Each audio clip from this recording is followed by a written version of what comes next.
U folë për një pushim i cili nuk është se ka zgjatur shumë. Iranianët mbyllin prapë ngushticën e Hormuzit. Por do diskutojmë për një gamë të gjërë problematike të cilat evolojnë nga ora në orë, tashmë jo nga dita në ditë, me ambasador Roland Bim. Ambasador, mirëmbrëma, mirësardha. Mirëmbrëma, përshëndetje, kënaqësi si gjithmonë. Më duket se gjithë kjo që po ndodhësh po e filloj nga larg, reflektimi i problemeve që ka Amerika, reflektimi i problemeve që ka Izraeli? Më saktë do ishte një kombinim, plotësisht dakord që është ky dimension, por nga ana tjetër në këtë konfigurim kemi polin kinez që është gjithashtu katalizator për shpejtimin e shumë ndryshimeve. Pra, gjithsa po ndodh ka, domethënë, një studius amerikan që kishte marrë shtetësinë izraelite para disa javësh, David Wood, thoshte që kjo është një proxy war midis amerikanëve dhe kinezëve, të cilët të dy kanë futur proxyt e tyre, amerikanët Izraelin dhe kinezët Iranin. Pra, një mënyrë për ta interpretuar këtë luftë, do desha t'i shtoj asaj që thatë juve, duke e konfirmuar, por duke shtuar edhe vektorin kinez në këtë skemë, në një farmasë edhe vektorin rus, sepse në qofse na kujtohet takimi i Alaskës, që pretendohet që aty është rënë dakord për shumë gjëra dhe janë ndarë shumë role apo sfera influence. Atëherë u fol për një rishpërndarje të zonave të influencës, pra Shtetet Bashkuara të Amerikës në hemisferin perëndimor përfshi dhe Europën perëndimore, Rusia me atë pjesë të Ukrainës që ka pushtuar dhe një pjesë të mirë të Azisë qendrore, dhe Kina në atë pjesë të botës ku natyrisht ndoshta nuk bëhet fjalë për një aneksim në termat perëndimore të Tajvanit, por kam përshtypjen që Kina nuk ka nevojë të aneksojë Tajvanin për sa kohë kanë një marrëdhënie kaq ekstensive ekonomike, kështu që sikurse dhe i interesoi, pavarësisht që nuk u arrita eksakt ajo që u premtua për Hong Kongun, formula e famshme e Deng Xiaopingit, një shtet, dy sisteme. Kam përshtypjen në rastin e Tajvanit boll që të ketë ca marrëdhënie ekonomike më shumë, kinezët do ishin, domethënë kontinenti do ishte shumë i kënaqur. Ndërkohë, nga Shtetet Bashkuara të Amerikës i mësohet, sidomos krahu i skifterëve, i mësohet që Kina rrezik, do sulmoj Tajvanin, do ta pushtoj. Aty gjëja, Shtetet Bashkuara duke u përqendruar kaq shumë, sidomos në gji, i kanë hequr mundësinë vetes për të përballur me Kinën më shumë në paqësor apo në rrethëpërqark Tajvanit. Pra, ajo që po mundohem të them në këtë moment është që duket sikur edhe kjo luftë i shërben një lloj rikonfigurimi të gjithë botës, ajo që nuk duket qartë akoma është kush do të jetë roli i Izraelit. Pra, në tërheqjen e duket sikur është bërë fakt i kryer tashmë që bazat amerikane do të rriqen nga gjiri, nga Arabia Saudite, nga Emiratet e kështu me radhë. Ose ushtarakisht duhet të riupdatohen sepse u treguan të paafta që të mbronin veten. Këtu të hyn disi teori konspirative që si ka mundësi që ato që janë shkatruar të parët kanë qenë radarët, dhe duket sikur ka një interpretim që ato radar janë lënë enkas që të shkatrohen në mënyrë që të mos rindërtohen më dhe bazat të jenë, si thuash, automatikisht të panevojshme më. Pra është gjithmonë duhet një luftë për të rikonfiguruar një sistem. Po pse i intereson Amerikës që të lëjë bërthamën zemrën e hidrokarbureve të botës, sepse i bie që ata duhet të gjejnë një aleat të ri pastaj. Duhet të gjejnë Iranin. Amerikanëve ju intereson që të vazhdojë sa më gjatë të jetë mundur skema e petrodollarëve, po se kush i kontrollon realisht gjirin, nuk besoj se ka një rëndësi të madhe për Shtetet Bashkuara të Amerikës, sepse për sa i përket naftës si naftë, si lëndë, si fizikisht, kanë mjaftueshëm për veten e tyre dhe mund të marrin aq më tepër tash nga Venezuela, pavarësisht që cilësia është e ndryshme dhe gjithë secili nga këto punte naftës që nga goxhat ngatruara. Nafta e Venezuelës është për një gjë, për dizel, për traktora, për këto kamionet, kjo nafta që del nga gjiri që nga më shumë e përdorshme për avionat e për një grup tjetër. Pra, duket sikur zoti Trump domethënë lëvdohet dhe thotë se ne kemi nevojë, ne kemi plot naftë të japim edhe të tjera. Ka vërtet, po jo çdo gjë që i duhet, se përndryshe nuk ka si shpjegohet që importon 6 milion fuqi nafte në ditë të cilësive të ndryshme, ca nga gjiri, ca nga Kanadaja, ca nga vende të tjera. Kështu që padyshim që është shumë saktë ajo që thatë juve që nuk i intereson, por Kam përshtypjen nga sa duket, e vetmja gjë që Izraeli dhe Irani kanë të përbashkët është dëshira e tyre për të parë amerikanët që t'ikin nga rajoni, sepse I shikojnë si pengesa për synimet e tyre, edhe për Izraelin edhe për Iranin. Dhe diku po shikoja një njoftim me rastin e 250 vjetorit të fitores së pavarësisë së Shtetet Bashkuara të Amerikës, që ndoshta shumë veta nuk e kanë shumë parasysh, po nuk është sekret themi që pavarësinë e fituan nga britanikët, domethënë. Dhe humori që ndronte që ai kishte thënë do festojmë 250 vjetorit nga britanikët, po edhe të pavarësisë nga shpike e tyre Izraeli. Pra një mënyrë se si Shtetet Bashkuara të Amerikës fitojnë pavarësinë edhe nga Izraeli, që t'ikin nga rajoni dhe ta lënë Izraelin bëj çfarë dojë aty në rajon vet, por natyrisht me mbështetjen e Shtetet Bashkuara të Amerikës se kam frikë është I vogël pa amerikanët Izrael. Është një rabaj absolutisht shumë radikal, Josef Mizrahi, I cili thotë ne s'kemi nevojë përpara të Amerikës, se kemi aq ebrej të pasur në botë, sa që mund t'i lutemi atyre dhe na japin edhe shumë më tepër nga sa na jep Amerika. Pra, kanë kultivuar në vete një lloj besimi në vetvete që ja dalin në çdo lloj situate dhe nuk kanë nevojë edhe për Shtetet Bashkuara të Amerikës. Po problemi është kush I shet bombat pastaj. Po ti blejnë, se Shtetet Bashkuara të Amerikës duan t'i shesin. Kaq edhe nuk t'i japin. Për shembull Zvicra I ka paguar dhe nuk po e japin sistemet e mbrojtjes ajrore. Okej, e vërtet. Na duhen, e thonë. Ashtu është, por në planin e rishpërndarjes së fuqisë në botë, Izraeli po tregon, sikurse dhe e filluat me prishjen e armëpushimit, po tregon që interesat natyrisht që janë të ndryshme nga ato të Shtetet Bashkuara të Amerikës, edhe në rajonin e Gjirit Persik, dhe po mundohet që t'i afrohet momentit ku të marrë vendime I pa kondicionuar nga aprovimi apo jo I Shtetet Bashkuara të Amerikës. Domethënë, po tenton ta bëjë Amerikën sa më gjatë në luftë, ta dobësoj sa më shumë Iranin në mënyrë që të ketë mundësi të jetë violinë e parë, sepse këto zhvillime treguan që Izraeli nuk është në gjendje I vetëm ta dobësonte Iranin, vetëm amerikanët do ta dobësonte. Absolutisht. Prandaj dhe ai ka vizituar Shtetet Bashkuara të Amerikës 7 herë brenda një viti, që nga koha kur Netanyahu. Po, dhe herën e fundit që kanë qenë nga mesi muajit të shkurt, kanë qenë ulur gojët e këqija, që në karrigen e presidentit kanë qenë ulur Netanyahu dhe presidenti ka qenë ulur në karrigen përballë në atë situation room në zyrën ovale, ku kanë biseduar për luftën, opsionet, mundësitë, se themi skenaret 1, 2, 3, 4 se si mund të zhvilloheshin. Ambasador, Irani doli I paparashikueshëm dhe me sa kuptoj, neve po njohim një Iran tjetër. Një vend I cili ka 90 milion banor, që ka 316 universitete, që në degët e vështira, seta në mos gabojë, quhet domethënë shkencë, inxhinieri, teknologji informatik, zë vendin e tretë në botë për nga numri studentëve, pra nuk janë ata ajatollahët e çmendur me, patjetër janë edhe ata që kanë frenat e fjalën e fundit në pushtet, por që kanë edhe këta një vend I zhvilluar me raketa balistike, duke ditur që s'mund të zhvillojë avionët, sepse është një teknologji e cila kërkon bashkëpunim. Pra pam një Iran I cili u konfirmua si fuqi rajonale, apo jo? Po, ose të paktën tregoj që epërsia ushtarake e Shteteve të Bashkuara të Amerikës nuk hyre shumë në punë, nuk pi ujë ka një limit.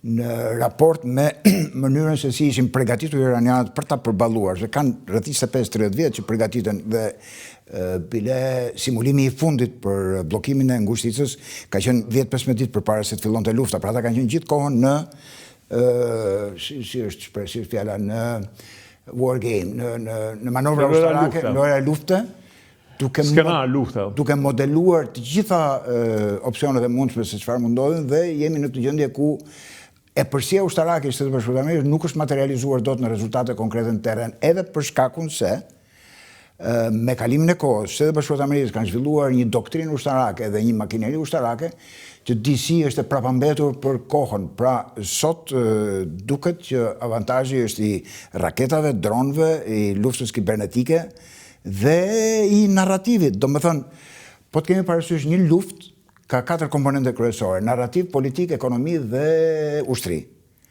Nga këto, narrativi është i pari, si në rastin e Iranit dhe në rastin e Shtetet Bashkuara të Amerikës, dhe në këndvështrimin e narrativit, atë e përsi që kanë pasur Shtetet Bashkuara të Amerikës apo Izraeli deri sot nuk po e materializojnë dot, sepse edhe Irani është po aq në mos më shumë i përgatitur, dhe po të shikosh ato videot që prodhohen me ndihmën e inteligjencës artificiale apo materiale të tjera që i shërbejnë propagandës së tyre luftarake, nuk bien më poshtë nga ato amerikane apo izraelite. Do të thotë që janë shumë të përgatitur në atë çështjen e parë që tham, narrativi i luftës. Është hera e dytë që u mbasën se u humbën dhe në Gazë narrativën perëndimore të izraelitë. Shumë. Patjetër, domethënë kjo që ndodh sot, shiko, problemi i perëndimorëve është që kanë kohë që jetojnë në atë fluckën e tyre informative dhe bisedojnë me njëri tjetrin dhe i mbushin mendjen njëri tjetrit që ata kanë të drejtë pa parë se çfarë po ndodh nga ndërkohë janë 9 miliardë të tjerë që nuk dëgjojnë narrativën e këtyre 1 miliardëve. Dhe ajo që është ndryshe kësaj radhe, sepse është shumë interesante të shikosh pse në vitet 60-70 i ashtuquajturi jugu global dështoi, se atëherë pati një tentativë të Indonezi, Brazil, vendet e paangazhuara, lëvizja. Eksakt, lëvizja e paangazhuar që u mundua duke se në fundit ajo që ka ndodhur historikisht është që vendet e pasura, Britania, që ishte e para në revolucionin industrial dhe pastaj me radhë vendet e tjera europiane, nuk bënin gjë tjetër se merrnin burimet lëndët e para nga vendet e pazhvilluara, apo që u quajtur vende në zhvillim më pas, i përpunonin dhe ja ushisin atyre, pra e blenin, po themi, 1 ton naft me një frigorifer, si thua, le të themi. Kështu që këtë lloj pabarazie në fillim të viteve 60-70, këto vende u munduan duke u organizuar politikisht, duke bërë bashkë që t'i kundërvjeshin. Diçka ndodhin dhe ata nuk ishin në gjendje që të ruajnë atë lloj uniteti, sepse në atë kohë nuk ishte një lider kapacitet financiar, teknologjik, edhe ushtarak siç është Kina sot. Sot ato kanë se ku të mbështeten, edhe ke Rusia nga ana ushtarake, po sidomos ke Kina nga ana teknologjike, informatike, po shikojmë se po kalojmë nga tema në tempo, po shikojmë sot kanë lidhje me këtë. Po shikojmë sot, ndihma kryesore. Irani është reflektimi i kësaj politike. Ndihma kryesore që merr Irani sot nga rusit dhe nga kinezët është kibernetika, është vendosja e trupave amerikane apo e shinjestrave të tjera, të cilën ndihmohet nga elektronika kineze, Sistemi satelitor. Po i bie shkurt. Kështu që në kushtet kur ky jug po rebelohet, le të themi tash, kundër perandorisë britanike apo amerikane apo perëndimit në përgjithësi, ka një mbështetje që është Kina edhe përmes një rrugë, atëherë Jugosllavia ishte zhytur në borxhe për vete në perëndim. Po dhe nuk kishte pesh Jugoslavia, përveç se një megalomanie që kishte Josef Brozi, nuk është se kishte në një mundësi që të ndihmonte dikë për ta nxjerrë nga kriza apo Qameti merrte tenderat irakian për të bërë ndonjë rrugë, të paktën me sa mbaj mend. Shkonin firmat jugoslave që bën ndërtimin e ndonjë rruge, po gjithmonë me paratë e mikpritësit. Është për të vënë në duke që në atë kohë ishte India dhe Jugoslavia ishin kryesorët, që edhe Indonezia diçka, por fakti që Kina nuk u përzier shumë me ta, do të thotë që ishte një çështje e cila në atë kohë nuk gëzonte shumë përkraje në lloj unizoni. Kishte shumë fjalë. Kurse sot situata është krejt ndryshe, domethënë fakti që kinezët janë absolutisht të matur, edhe po të shikosh në këtë luftën në Iran, mundohen të kapin një pozicion moral të lartë në kuptimin kundërdhunës, tërësia territoriale, por ama dënojnë edhe bllokimin e ngushticës së Hormuzit dhe i bëjnë thirrje Iranit që të jetë i kujdesshëm, sepse do të hapi korridore sanitar, korridore humanitare për të kaluar plerat kimike e kështu me radhë. Ambasador, jo më larg se 24 orë, Trump i tha që ky do të fundi një civilizimi. Në fakt doli një bllaf. Dhe a thua ka fuqi Amerika ta kthej në epokën e gurit Iranin, sepse flasim për një sipërfaqe që është sa gjithë Europa perëndimore, pavarësisht se në hartë nuk duket. Dhe një terren shumë i vështirë, malor. Jo, këto janë eksperimente që thua rezultati mund të jetë i pakthyeshëm, kështu që janë eksperimente që nuk mund të bëhen, se sa e aftë është Amerika, a ka mjaftueshëm predha bomba për të shkatëruar gjithë centralet e Iranit. Intencioni, qëllimi, objektivi është genocidal. Domethënë, kushdo lloj prokurori nesër pas nesër që mund të jepet çështja për të nxjerrë para gjyqit presidentin e Shtetit Bashkuar të Amerikës për këtë thënie, e ka gati sepse e ka dokument në tweet që e ka thënë vetë me gojën e vet. Pra, intencioni është genocidal, nuk ka të bëjë fare me luftën. Nga ana tjetër është padyshim shumë njerëz që Basti në këtë rast është çik i vështirë.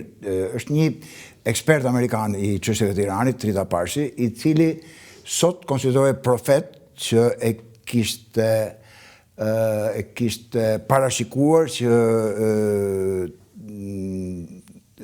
deklarimi i presidentit të Shtetit Bashkuar të Amerikës për zhdukjen e Iranit si civilizim ishte bllaf.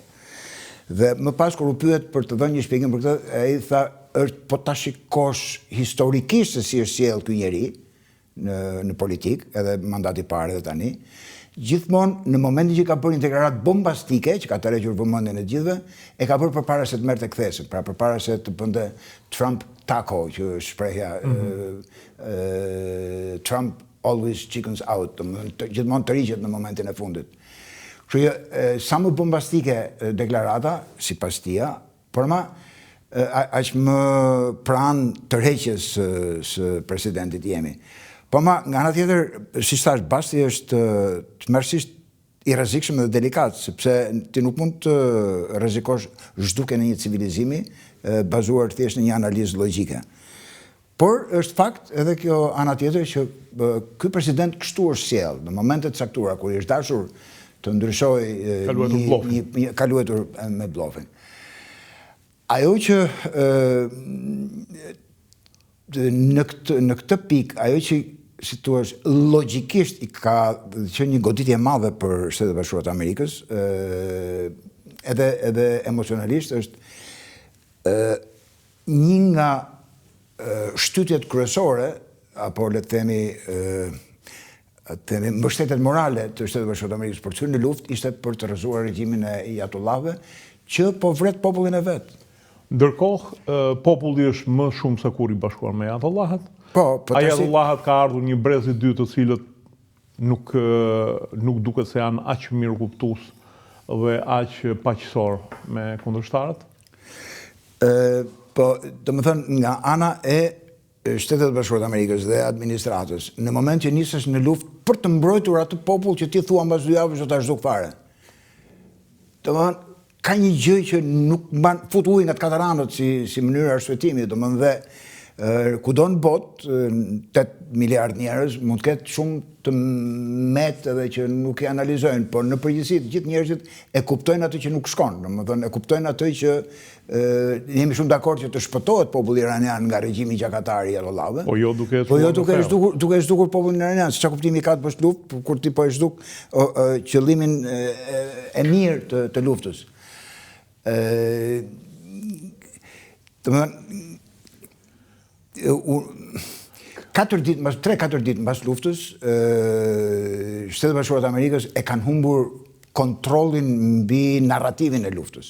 Vajtën në luftë për armët bërthamore, për sistemet raketore, për mosmbështetjen e proxy, edhe për të mbrojtur popullin iranian dhe për të rrëzuar regjimin e tjerë.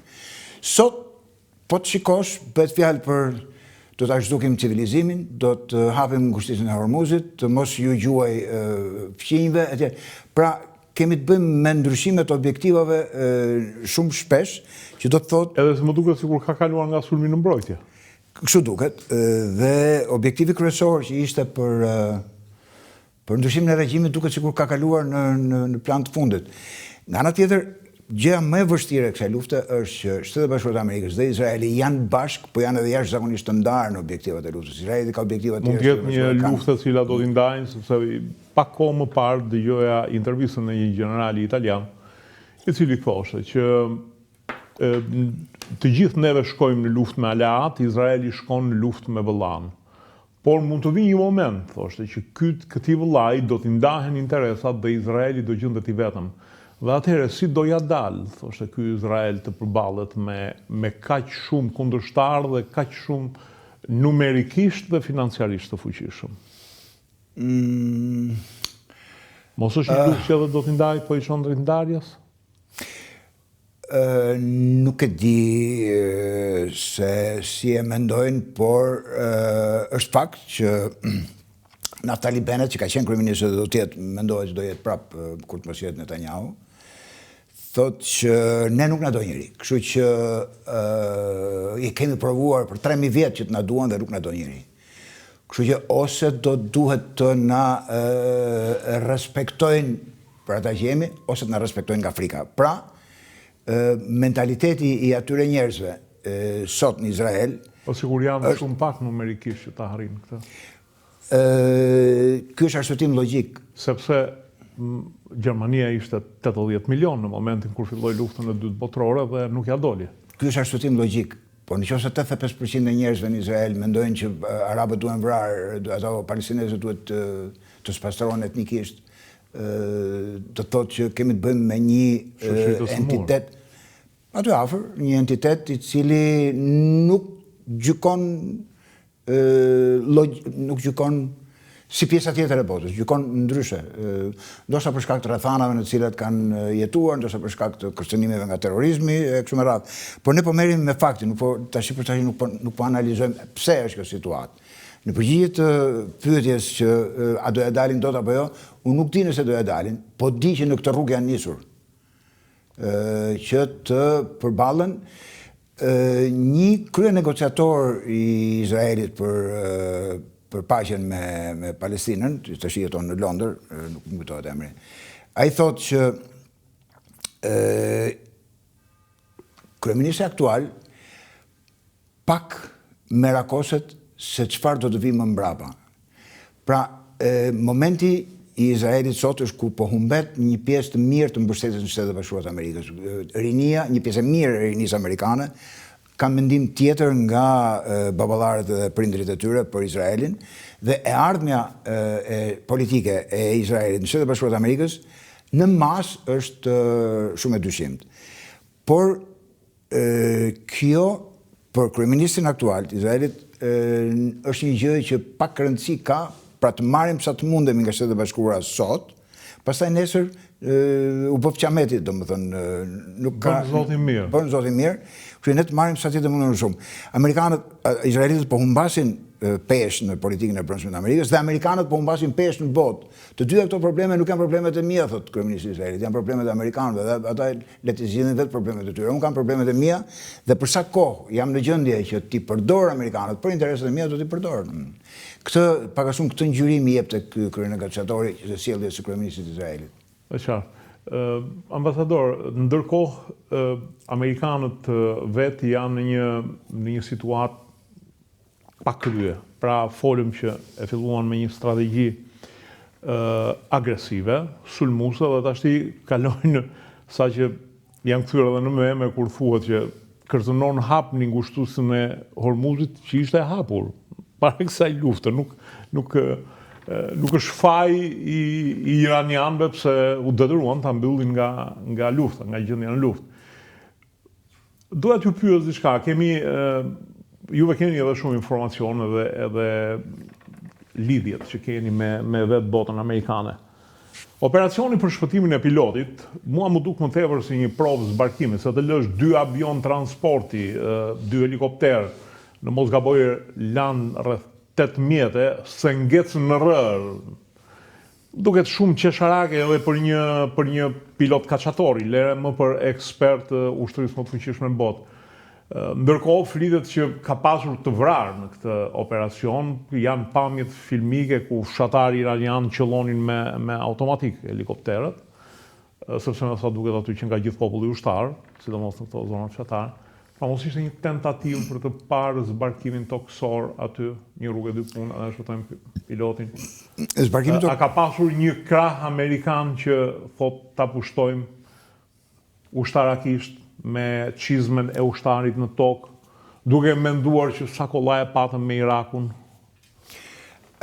Ai ishte një operacion zbarkimi, por nga sa gjykoj, mbasi kam parë dhe dëgjuar disa komentatorë lidhur me këtë temë apo çështje, ai ishte një zbarkim për të vënë në kontroll ato 400-500 kg uranium të pasuruar mbi 60%.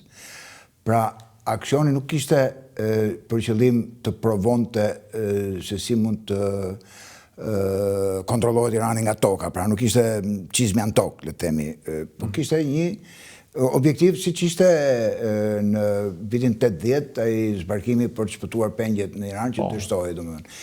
Janë dy pika ujë për sa i përket një operacioni të ndërhyrjeje për të vënë në kontroll një situatë, por që dështoi shpëtimi i pengjeve atëre, dështoi dhe vënia nën kontroll e uraniumit të pasuruar përtej 60% që është edhe një nga arsyet kryesore pse Shtetet Bashkuara. Bëhet fjalë që mund të prodhojnë 11 bomba bërthamore. Po, dhe pyetja që shtroi ishte ky oficeri i lartë mund të jetë ndihmës pilot, sepse ai që për të cilin u trumpetua që ishte aksioni i shpëtimit, ishte në karrigen e ndihmës pilotit me gradë shumë të lartë. Dhe grada e lartë shpjegohet që ishte pjesë e operacionit të zbarkimit me një mision të caktuar. Dhe misioni shkoi keq për 1 milion arsye, apo për defektet avionave, apo janë qelluar mbrojtja. Në këtë drejtim ka shumë pak informacion, sepse vetë amerikanët thonë që ne kemi shkatruar mbrojtjen kundër aerore të Iranit, po ndërkohë nuk e di se më mend eksakt tash datën se kur, po më duket se 2-3 javë mbas në javën e 3 të luftës, nga disa burime indiane bëhet fjalë që kanë zbarkuar në Teheran rreth 17 avion Antonov nga Rusia, të cilët kanë shkarkuar 4 apo 5 sisteme S-400 të mbrojtjes kundër aerore. Po i përmend si fakte të veçanta, po nëse mund të bëjmë bashkë këto dhe kjo dështimi i këtij sulmi, i këtij zbarkimi ajror ka qenë pasojë e përdorimit të këtyre raketave ruse, kjo mbetet për tu vërtetuar, po ka një si renditje faktesh, ka një që ata janë furnizuar me këto lloj sisteme të mbrojtjes, ndërkohë si thamë pak më përpara kanë një furnizim vazhdimisht me informacione nga satelitët rusë dhe kinezë. Nga kinezët. Situata në Amerikë tregon që kjo luftë mund të vazhdojë gjatë, do ta mbajë gjatë publiku amerikan këtë luftë. Përgjegjësia e Shtetet Bashkuara të Amerikës për ato që mund të ndodhi nga bllokimi përtej ditës së sotme, sot është pothuajse vonë. Domethënë shumë ekonomistë amerikanë janë të mendimit që ka kaluar kaq shumë kohë që i duhet transportuar pleu kimik apo substanca kimike si heliumi, sulfuri, dhe janë rreth 50 produkte jashtëzakonisht të rëndësishme për ekonominë botërore që kalojnë përmes kushtit për bujqësinë dhe për industrinë, se heliumi që nga për mikroprocesorët. Për mikroprocesorët e për këto. Kështu që tashmë është pothuajse e sigurt që po do të shkojnë në recesion, po mund të shkojë edhe në akoma më rënd se sa recesioni në shkallë globale. Dhe në momentin që pëson ekonomia botërore, ndikimi është direkt edhe në Shtetet Bashkuara të Amerikës. Dhe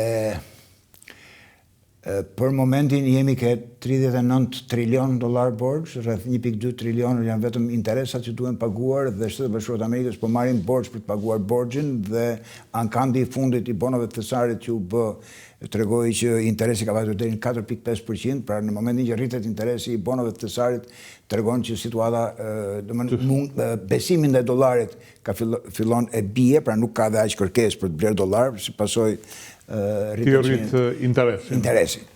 Kështu situata është e vështirë që do ndihet shumë shpejt edhe në Europë, domethënë nuk është për të vënë alarmin, po në disa vende europiane në qoftë se do të vazhdojë siç jemi sot, pra u hapu mbyll, çelemyll, për një javë të fillojë racionimi i përdorimit të energjisë elektrike. Në disa vende të Italisë, në jug të Italisë ka filluar racionimi i karburantit të avionëve. Ndërkohë që fabula perëndimore që më të dëmtuarit nga gjithë kjo histori janë kinezët se ata marrin kaq përqind, kinezët për çudi po japin energji Filipinave dhe Vietnamit, domethënë në këtë kohë kur ata janë në vështirësi, sepse prandaj thash kjo flucka informative e perëndimit është bërë groteske.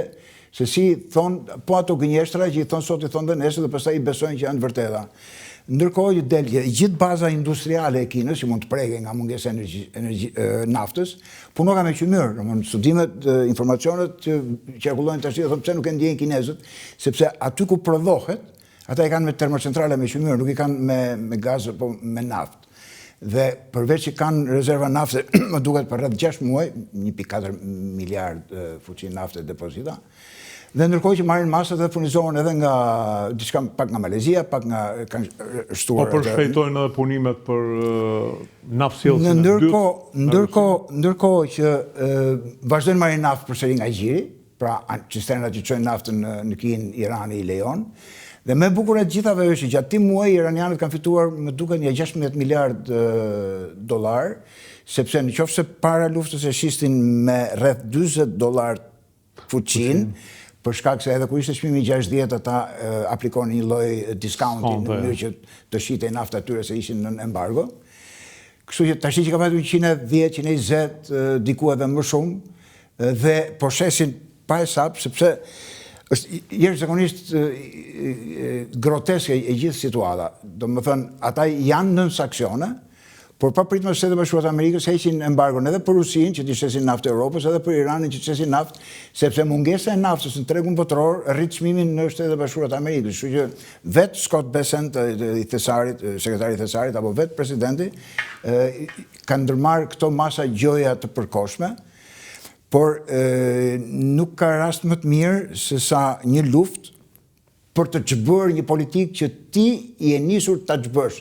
Pra, zoti Trump, që është në ardhjen për herë të dytë, ka pasur idenë për marrëdhënie më të mira me Rusinë. Domethënë këtë ka shfaqur aq shumë sa që një pjesë e amerikanëve kundërshtarët i politik apo e konsiderojnë që Putini ka kapur peng se i di agent rus. Siç mendojnë tash që është i kapur nga dosjet e Epstein. Eksakt. Kështu që por në fakt idenë e përmirësimit të marrëdhënieve me Rusinë, presidenti aktual e ka pasur që para se të hynte në Shtëpinë e Bardhë. Por nuk mund të çbësh një politikë që ka 10 vite që gatuhet, që edukohet. Do të krijosh si armik Rusin. Eksakt. Po lufta është gjë më e mirë që mund ta çbëjë një gjë të tillë. Njerëzit merren me problemet e luftës, ndërkohë praktikisht sot Rusia është e lirë të shesin naftë kudo. Në Indi po duan evropianët mund të blejnë naftë nga Rusia, por ka mekanizma të tjera që i kufizojnë sepse kanë rënë tash në graskën e sigurisë që nuk varemi më nga lëndët energjetike nga Rusia. Okay. Po qëllojnë vetë në këmbë, si e thonë fjalët. Po. Ambasador, ndërkohë edhe Rusia thonë që ka një fitim të papar nga shitja e naftës. Absolutisht. Domethënë është në gjendje ta përballojë luftën në Ukrainë, madje të gjitha kostot e saj. Por përkrahja, populariteti i tij, a ka rënë Trumpit dhe si është situata për zgjedhjet në midterm, në zgjedhjet si do bëhen në Kongres dhe në Senat? Pas një vit. Përçarja e lëvizjes së tij, ashtu quajtur MAGA, ta bëjmë Amerikën përsëri të madhe, apo politika e Amerika e para, America First, me sa po ndodh kanë marrë goditje një çarje që duket e pariparueshme. Pra, nëse kishte një përtham politike me të cilën ndikonte dukshëm mbi antarët e tjerë ose si thua përcaktonte se kush do ishte në Kongres apo jo, kush do ishte në Senat apo jo. Sot me sa duken ata influencerat apo autorët e këtyre podcasteve më në zë që kanë qenë të magës, një pjesë e mire tyre janë kundra, sepse e konsiderojnë e shikojnë veten si të tradhtuar nga Trump që ka vënë Izraelin parin dhe jo Amerikën. Po ekonomia, apo e tradhton Amerikën? Po, dhe të gjitha, domethënë shumica e premtimeve ekonomike të presidentit nuk kanë arritur objektivat dhe tarifat nuk ishte goditje e vogël ajo që mori nga gjykata e lartë që i konsideroi tarifat të palishme, pra nuk i aplikon dot më praktikisht ato që ai mendonte si mekanizmin kryesor me të cilin do të sillte industrinë në Shtetet e Bashkuara të Amerikës. Dhe një ide është që shtrenjtimi i energjisë mund ta bëj prodhimin në Kinë më të kushtueshëm, kështu që kompanitë, duke patur parasysh Amerika ka më shumë burime energjie dhe energjia mund të jetë më e lirë në Shtetet e Bashkuara të Amerikës, pra duke arritur çmimin e energjisë në Kinë, mundet që t'i bëj kompanitë amerikane që prodhojnë sot në Kinë të kthehen dhe të prodhojnë në Amerikë. Është shumë teorike. Por duhet të bëjë edhe amerikanët të paguajnë si kinezët. Është shumë teorike. Jo se kinezët paguajnë pak tashmë, po sa amerikanët nuk paguajnë. Po, domethënë duke arritur koston e prodhimit përmes energjisë, mund të ta bëjë më të kushtueshme në Kinë prodhimin se sa në Amerikë. Po janë shumë teorike dhe edhe sikur të kenë në një bazë logjike ekonomike, do të kërkojnë një hapësirë kohe shumë të gjatë që vetëm nëse presidenti shpik atë mekanizmin për të zgjedhur edhe për herë të tretë, kështu që. Për herë të tretë. Ambasador, thuhet që Kina është fuqia e dytë botërore. Mirë po, siç dëgjoja një ekonomist spanjoll, mos gaboj, thoshte që shiko mos i llogarisni në këtë mënyrë, sepse nëse neve në GDP në prodhimin e përgjithshëm të vendit, llogarisim edhe tarifat e avokatëve që i kemi në stratosferë, tarifat e mjekëve që i kemi në stratosferë, dhe shumë gjëra të tjera që nuk kanë lidhje në fakt me prodhimin, Kina ja ka kaluar Shtetet e Bashkuara të Amerikës, thoshte, në drejtim të GDP-s. Mund të mos ja ketë kaluar në mënyrë të dukshme, por kam frikë se duke parë, jam bërë kurioz si çdo njeri që thot mbasi pa shfaqjen e robotëve tek përpara kryeministrit gjerman, kancelarit gjerman, ku ishte fantascienz. Robot që kërcenin ishin autonom të pa lidhur me fije, me tela, siç mund të ishin. Neve robotët deri tash i kemi njohur vetëm sa makineri gjigande që saldonin konvejerin e veturave që prodhoheshin, po jo të atill. Dhe pastaj, duke hyrë më thellë, duke parë makinat e tyre që prodhohen, të cilat i kushtojnë 3 deri në 4 herë më lirë dhe janë në njëjta cilësi me ato europiane. Duke parë që gjermanët u frenuan tashmë, nuk e kanë më Kinën një treg ku vetëm shesin, dhe kur flasim për gjermanë, flasim për prodhime solide. Pra, mos kjo Kinë vërtet e ka kaluar Amerikën, sepse lezoja edhe një gazetar, i cili është një studius i thekur i Kinës, Arlekin, mos gaboj, në mos ja shqiptoj keq mbi emrin, është italian, profesor. Ai thoshte, janë të vetmit që arritën që të zbusnin, domethënë, ta bënin kafshë shtëpiake kapitalizmin e egër, dhe ta vinin në shërbim të shoqërisë. Pra kam frikë se kjo Kinë është një çike pandalshme, qoftë me rritjen e çmimeve të energjisë, sepse po flasim edhe për një kontinent. 1,5 miliardë janë autosuficient, s'ka nevojë për botën, duke pasur parasysh janë edhe ata që investojnë më shumë në kërkim sot edhe në universitete. Ekonomia kineze ka defekte strukturore shumë serioze, sepse është e bazuar në eksport. Domethënë në momentin që ndikohen negativisht vendet e tjera tek të cilat ata eksportojnë, atëherë gjithë ato që prodhojnë kinezët do të mbeten pashitur dhe prandaj ata ka disa vite që po mundohen të krijojnë atë ashtu quajturin kërkesë të brendshme, pra të paksojnë varësinë e tyre nga eksporti, por ndërkohë janë goxha të ekspozuar kështu këtij rreziku. Problemi që në perëndim kanë përshtypjen nuk duan ta shikojnë, megjithëse është evident, është që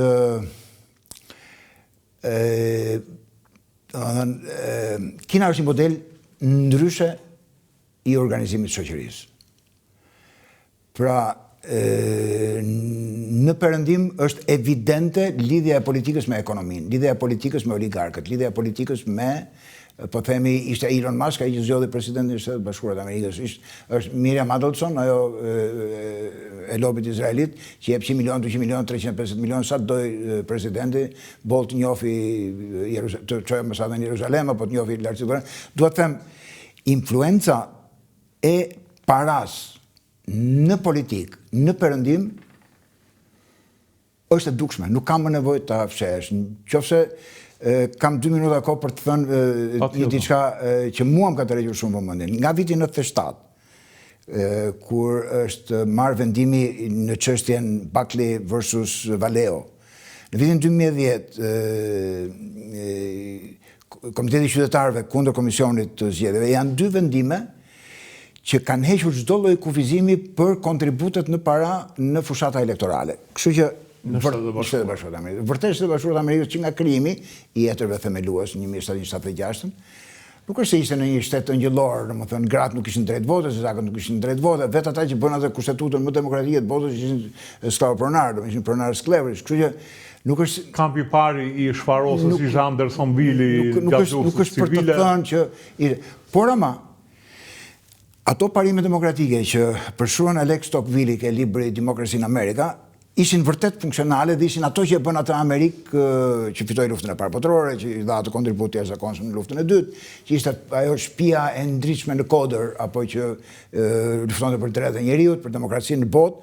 Ajo Amerikë e cila i ka dhënë goxha pamje formimit ton në vitet 70-80, domethënë si ëndra e një shteti demokratik.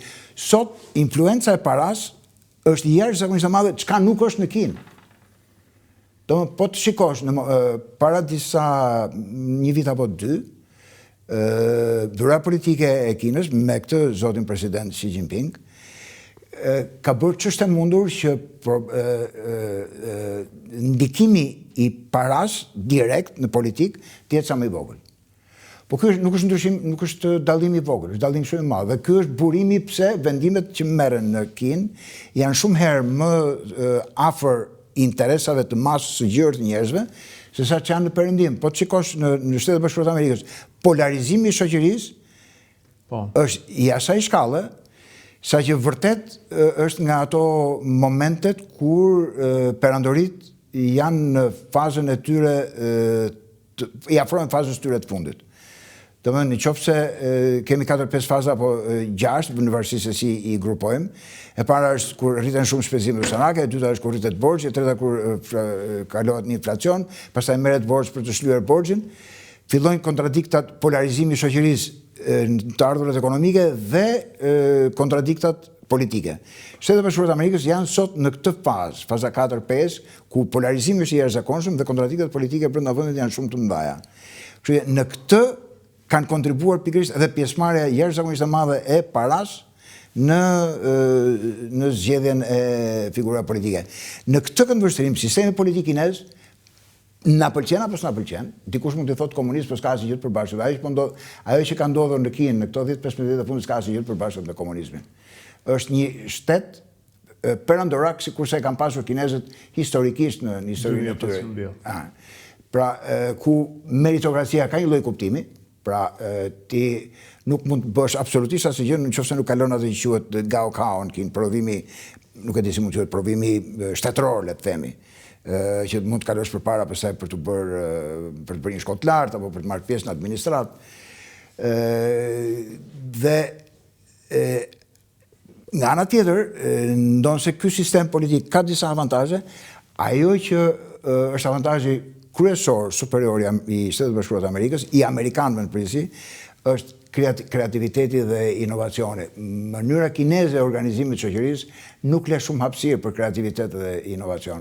Amerikanët duke qenë shumë më të lirë nga natyra, shumë më individualist, janë më shpikës, le të themi, ju pjell mendja më shumë se sa kinezët kanë forcën tek të punuarit së bashku dhe dallimi kryesor është që në perëndim është individi kryesore, në Kinë është Kina kryesorja.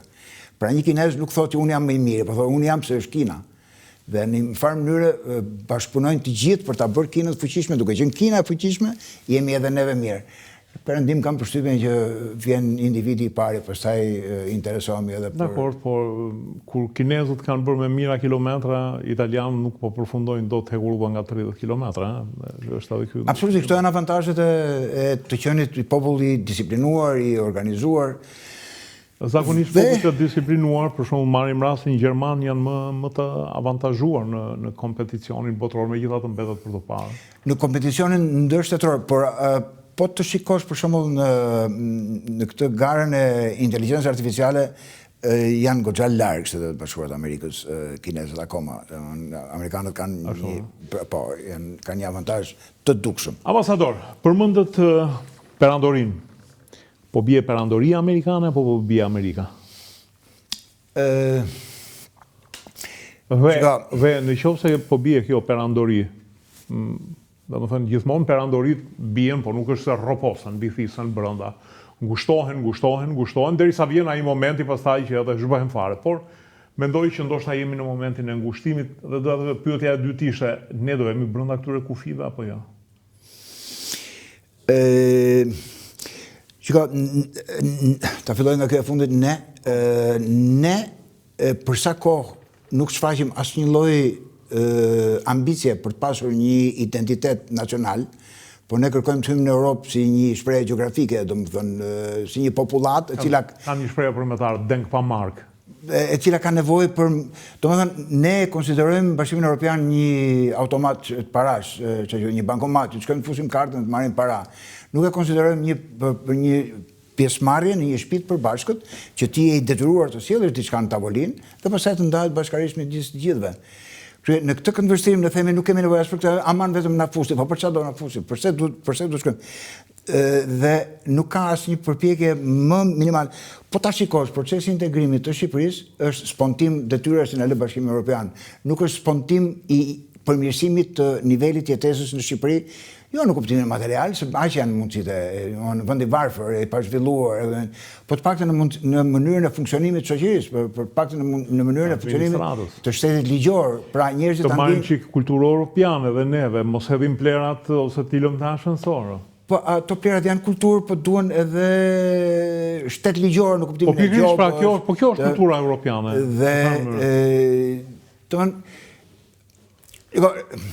Është kollaj të kritikosh, edhe nuk është se kam në i qeft madhë në këtë që po bëjt tash në këto minuta që po kritikoj vendin tim, por kur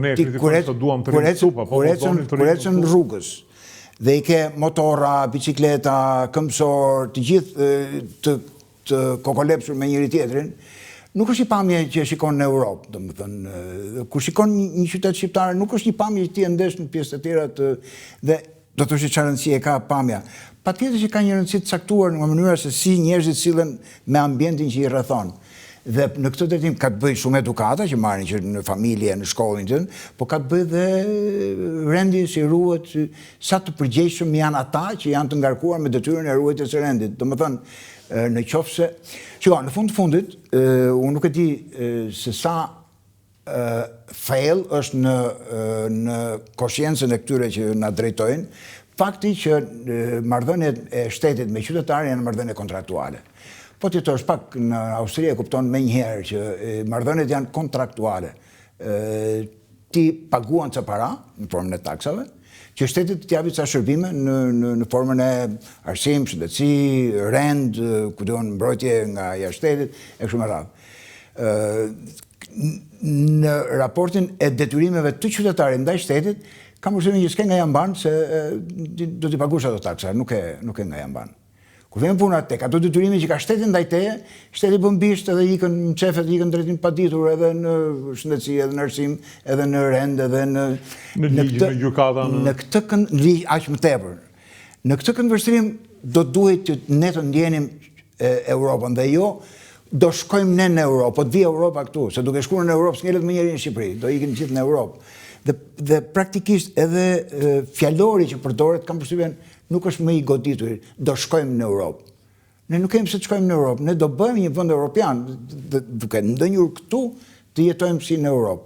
Po të shikosh, nuk ka rreshtur largimi i njerëzve në forma të ndryshme, kush për 6 muaj, kush për një vit, po ta shikosh në përgjithësi njerëzit kanë një ndjenjë që sikur më mirë është andej, jetohet më mirë. Dhe pak bëhet për t'i shërbyer vendit brenda. Është më bëri përshtypje një kryeministri i dha Është kryer operacioni vështirë në spitalin e Lezhës dhe dua ta lidh me këtë fjalë që thatë juve. Është operuar një tumor i rrallë në pankreas. Në një kohë që këto tumore të rralla ti mund t'i operosh fare mirë në Tiranë. Problemi është që Spitali i Elbasanit mos të bjerë për një helmim të thjeshtë në Tiranë, në qëse të në Tiranës. Pra ti duhet të bësh një shtet funksional, jo një shtet reklame. Këtu është diferenca. Dhe ne jemi larg të qenit një shtet funksional, sepse kudo që të shkosh, ti e merr një i Janinës nuk ka nevojë që të shkojnë në Athinë, ka shërbimin e Janin. Një Puliez nuk ka nevojë që të shkojnë në Rom, e merr shërbimin në Bari. Ose në në Molfeta, në qytetin e tij, që as ka 20.000, 30.000 banor. Pra neve nuk e kemi harritur këtë, neve nuk kemi fare dhe europianë këtë pikë. Shka, kam përshtypjen që ajo që na mungon neve esencialisht është aftësia e institucioneve për të vetë korrigjuar. Pra, suksesi i Amerikanëve apo i perëndimorëve kanë qenë krijimi i institucioneve që ishin në gjendje kur e shikonin një gjë që nuk ecte, në krye të 2 javë apo të një muaji, të bënin ndryshimet e nevojshme për ta bërë që sistemi, pra një lloj këndvështrimi, një analizë, çfarë po shkon keq. Po të shikosh, nuk ke në Shqipëri në një çfarë po shkon keq. Ne nuk e dimë çfarë shkon keq. Jo, nuk ka sepse folëm për komunizmin, një ndër arsyet e rënies së komunizmit tek neve ishte sepse nuk kishte më fuqi asnjëri të vetë korrigjojë. Edhe anëtarët e byros politike kishin frikë të thoshin që kjo nuk po ecën, a bën ta ndryshojmë, ta modifikojmë pak? Absolutisht. Arsyeja pse Kisha Katolike është edhe sot e kësaj dite, mas 2000 vjetësh që funksionon, me gjithë dogmën e fesë, me gjithë një doktrinë të ngurtë, kur vjen puna ka treguar aq aftësi të përshtaturi, simbas vendeve, simbas kulturave, simbas evolucionit. I ka rezistuar kohës. Nuk është njësoj Kisha sot siç ka qenë kur dishte Giordano Bruno në turën e Druve. Jo. Pra ka evoluar dhe shteti komunist ishte ai që nuk e kishte këtë aftësi. Dhe çuditërisht, ne që jetuam 50-60 vjet në komunizëm, nuk kemi nxjerrë asnjë konkluzion që të riparojmë ato defekte që kishte komunizmi, të kemi aftësi vetë korrigjuese. Ambasador, i rikthem prapa asaj, perandoria amerikane do bjerë apo do bjerë Amerika? Dhe ngushtimi kufive të saj do na lëj jashtë, ndërkohë neve kemi një aleancë shumë fluide, vetëm letra me Kroacinë, por Serbia e ka marrë seriozisht, ka bler raketa hipersonike që godasin deri në 400 km, etj. Armatimin, prodhon tanke. Neve jemi në havat e para të ngritjes së një fabrike fishekësh. Kam përshtypjen që i duhet kthyer her mbas here çfarë ka thënë Clausewitz për luftën. Lufta është vazhdimi i politikës me mjete të tjera. Pra, nuk besoj që është në politikën e Serbisë që të pushtojë Shqipërinë, Kosovën, Kroacinë, Maqedoninë, apo nuk ka asnjë shenjë që Beogradi të jetë ai Beograd që ka qenë në fillim të shekullit 20, ku kërkonte këtë copë nga Kroacia, këtë copë nga Kosova. Beogradi nuk po i vjen dot rrotull asaj që ka atje me ato Vojvodinën andej, me pakicat këtej, plagje në popullsi. Me ato probleme që ka Serbia, mund të jem 100% gabim, por nuk më duket që ka në një intencion agresiv, pavarësisht që shpenzimet për armatimet flasin të kundërtën. Por duke qenë se lufta nuk bëhet luftë më kotë më kotë, siç janë nisur amerikanët bëjnë luftë me Iranin pa patur një objektiv politik të qartë. Ja, ato janë defektet e hiperfuqisë. Pra, do një vazhdimi i politikës, pra do një politikë të caktuar për çfarë po e bën këtë luftë. Domethënë, në rast se ne vërtet jemi nisur Kroaci, Shqipëri, Kosovë, do bëjmë një balancim me ekuilibër fuqie me Serbinë, janë ëndra ndjell, sepse serbët janë kaq shumë të fuqishëm ushtarakisht në raport me të tre këto shtete, saqë ne sikur të harxojmë të gjithë buxhetin që kemi 8 miliard euro të blejmë armë dhe kroatët, nuk i kapim dot serbët që kanë modernizuar të gjitha armatimet e tyre, tanket e vjetra dhe industrinë ushtarake kanë riaktivizuar. Nuk është zgjidhja te gara e armatimit. Natyrisht që ti nuk mund ta lësh veten me shigjeta apo me llastike, kur ai tjetri po armatoset me armë të avancuara. Do një vëmendje ndaj problemeve të sigurisë. Por nuk duhet lënë mbasdore dhe të biseduarit, nuk duhet lënë mbasdore dhe po të shikosh doktrina e presidentit aktual të Shtetit Bashkuar të Amerikës dhe këtij, në fakt disa me radhë, ka qenë ajo që flasim vetëm nga pozicion e forcës. Në kohën e luftës sot, kishte edhe ballafaqim forcës, por kishte edhe marrëveshje të kontrollit të armëve, kishte edhe marrëveshje sigurie, pra kishte një konturim të një arkitekture sigurie se si duhet sillen shtetet ndaj njëri tjetrit në mënyrë që të mos shkojnë në luftra bërtamore apo të vriten njerëz kot nasi koti. Ky element i përplasjes, i përballjes midis kombeve sot, midis shteteve, mungon dukshëm dhe prandaj duket që po shkohet drejt atij ekuilibrit fuqive që hemisferi perëndimor, Rusia në atë zonë të vetës influencës dhe Kina në atë zonë të vetës të influencës. Nëse po bie apo jo perandoria, ajo që tashmë është thënë dhe stërthënë, pavarësisht që kush nuk do ta dëgjojë, është i lirë të mos e dëgjojë, që në ato seancat e konfirmimit të sekretarit shtetit, sekretarit të departamentit shtetit, sekretarit të thesarit, vetë fjalimi i presidentit, fjalimi i J.D. Vance'it në konferencën e Muniut, fjalimet e Zoti Trump ka ardhur me 300 veta delegacion në Davos si vjet, të cilët kishin një emërues të përbashkët për të thënë që modeli ekonomik i Britanisë Madhe, i tregtisë së lirë, ka marrë fund një herë mirë. Ne jemi Hamiltonian, do kthehemi tek doktrina e Shtetit Nacional të Zhvillimit të Ekonomisë, pra një lloj ekonomie merkantiliste, të mbylljes kufive, zhvillimit të industrisë, vendosjes së tarifave.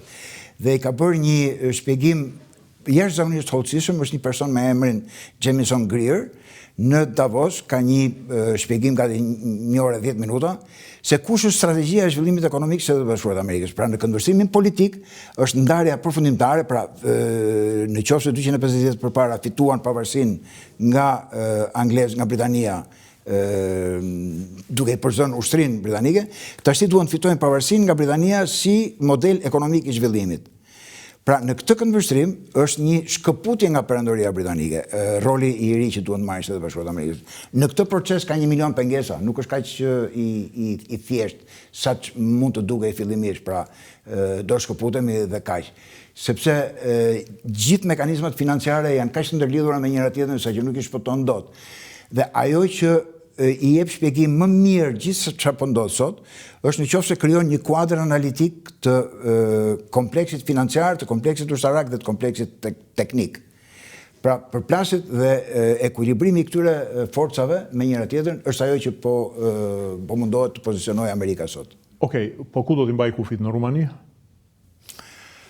Domethënë do përfitojmë edhe nga mbrojtja amerikane, kjo është. Mbrojtja ushtarake është fjala. Jo. Domethënë NATO praktikisht është një organizatë që nuk NATO është pjesë e perandorisë britanike. Domethënë ka lindur në 49-ën, 5-6 vjet përpara Traktatit të Varshavës, mbas fjalimit të Churchillit në 46-ën, i cili shënoi rënien e perdës Hekurt, midis lindjes dhe perëndimit, dhe fjalët e Lorit Ismail, që ishte sekretari i parë i përgjithshëm i NATO-s, që NATO na duhet për të mbajtur gjermanët poshtë, amerikanët brenda dhe rusët jashtë. Pra, praktikisht ishte një model, ishte një mekanizëm që i shërbeu interesave të Britanisë Madhe më shumë se interesat e Amerikës. Dhe këta që janë sot në pushtetet e Shtetit Bashkuar të Amerikës e kanë konsideruar këtë mënyrë se si janë përdorur nga globalistët, nga neokonët, nga ish perandoria britanike, si giganti budalla. Pra, kur i është dashur krahut, kur i është dashur atyre që ta fusin Amerikën në luftë për interesat e tyre, ata e kanë marrë, kanë çuar në luftë, kanë përfituar për veten e tyre dhe amerikanët kanë paguar koston, me gjak apo dhe me para. Në këtë drejtim nuk ka asnjë dyshim që këta njerëz, si Marco Rubio, si Scott Bessent, si ai që përmenda Jamieson Greer, të gjithë kanë lënë të kuptojnë që do ndahen një herë përgjithmonë nga perandoria britanike. Dhe nga Europa. Dhe nga ana tjetër, kjo ndarje bëhet edhe për shkak se situata ekonomike në Shtetet e Bashkuara të Amerikës nuk është e mirë, për shkak se struktura ekonomike ka psuar një ndryshim esencial në 30-40 vjetet e fundit. Është zhdukur pothuajse shtresa e mesme e policisë amerikane dhe ka të varfër dhe ka super të pasur. Dhe ky disnivel vazhdon dhe thellohet në vend që të paksohet. Prandaj Zoti Trump thotë që të kthejmë industrinë, që mund të ndryshojë struktura, se kjo ka sjellë dhe shkatrimin e familjes amerikane. Sot mesatarja e lindjeve në Amerikë është 1.5, ku 1.9 duhet vetëm për të riprodhuar. 2.1 për të riprodhuar. 2.1 atëherë. Po sot në Amerikë është 1.5, pra është goxha në rënje popullsia. Është qartë. Domethënë neve nuk mund të përfitojmë një mbrojtje amerikane në rast të një konflikti në Europë. The me plot gojën jo. Nuk ka. Do më thënë, kohët ka ndryshuar aq shumë, interesat... Shiko, mbrojtja amerikane për Shqipërinë apo lufta në Kosovë kanë qenë në një konjunkturë politike ushtarake të sigurisë krejt ndryshe. Pra, ishte koha kur Rusia ishte përgjithsisht e dobët dhe po shtyhej drejt stepave nga ka ardhur. Dhe ishte doktrina edhe e Brzezinskit edhe e gjithë establishmentit të asaj kohe. Në vitin 2000, shtator të vitit 2000, ka një dokument të Shtetet Bashkuara të Amerikës që thotë politika për shekullin e ri të Amerikës, apo politika amerikane për shekullin e ri. Dhe aty ravizohet gjithë intencioni për ndryshim regjimin në Kinë, ndryshim regjimin në Rusi, ndryshim këtu, ndryshim atje. Pra ka qenë një shtytje tjetër politike dhe ushtarake të Shtetet Bashkuara. Objektiva krejt tjera. Po të lexosh sot strategjinë e sigurisë kombëtare që u botua në nëntor dhjetor e vitit kaluar, që u bë publike, është krejt ndryshe. Pra Rusia nuk është më kërcënim, Kina është konkurrent, nuk është më armik, dhe Europa Perëndimore është ajo që duhet shkatëruar sepse shtyp popujt dhe shkel suverenitetin e shteteve. Pra, mjafton ta lexosh atë strategjinë e sigurisë kombëtare për të kuptuar realisht se kush është pozicioni i Shtetit Bashkuar të Amerikës në raport me atë çështje që shtrohet juve, se si do të veprojnë Shtetet Bashkuara të Amerikës në rast të një kërcënimi ushtarak. Dhe problemi është që në këtë zonë të botës, ku jemi neve, nuk është shumë vështirë për të krijuar incidente si Banjska, si Lepenci, apo demonstrata këtu, për gjuhën atje, apo këtu, dhe është shumë kollaj për të filluar një destabilizim për të cilin vetëm ne do jemi viktima, pra vetëm, nuk ka për të ardhur me njeri që... Shqiptarët dhe të popujt e tjerë të Ballkanit, nëse nuk e kuptojnë që do duhet të jenë shumë të hollë dhe analitik në çfarë ndodh rreth tyre, dhe jo elitat politike për shkak të totalisht korruptuara, jo vetëm këtu ke ne, po edhe në vendet e tjera. Neve e pam se çfarë bën një lider i korruptuar, duket me Netanyahu, në kështu që këta tanët janë edhe më pak të rafinuar në këtë lider ballkanik. Pozicionimi i Shtetit Bashkuar të Amerikës është një lloj, kur erdhën në pushtet vitin e kaluar në Shtëpinë e Bardhë, komentet më të përhapura ishin që me ato që u thanë atë kohë në seancat e konfirmimit, bëhet fjalë për një tërheqje të kontrolluar të Shtetet Bashkuara të Amerikës nga angazhimet e saj imperiale, kudo me 750 baza nëpër botë, e me gjithë ato ushtri që është goxha e kushtueshme, dhe me një strukturë ushtarake të pa përshtatshme për kohën që jetojmë. Pra, një aeroplanbajse $13 miliard, bie zjarri diku në lavanderi dhe ikën nga lufta dhe nuk e vazhdon dot ndodhet. Duket që janë nga ato dinosaurët që nuk i përshtaten më kohërave që kanë ardhur. Si dikur kryqëzorët që dolën jashtë. Kështu që në këtë kam përshtimin zoti Trump sado që është absolutisht i kritikueshëm për atë gjuhë që ka përdorur, sidomos 2 ditët e fundit, gjuhë genocidale padyshim. Po duket që është në një vorbull që do duhet të navigojë, të duhet të lundrojë atë anijen e madhe amerikane që shpesh është edhe pa manovrueshme për shkak të madhësisë në përca ujëra shumë të turbullta, për ta nxjerrë në një breg disi më të qetë ku të jetë më e fokusuar rreth problemeve të veta të brendshme se sa të mbajë përgjegjësitë për paqen në botë. Zoti Bimo, faleminderit. Faleminderit juve, si gjithmonë. Faleminderit dhe juve që na ndoqët, natën e mirë.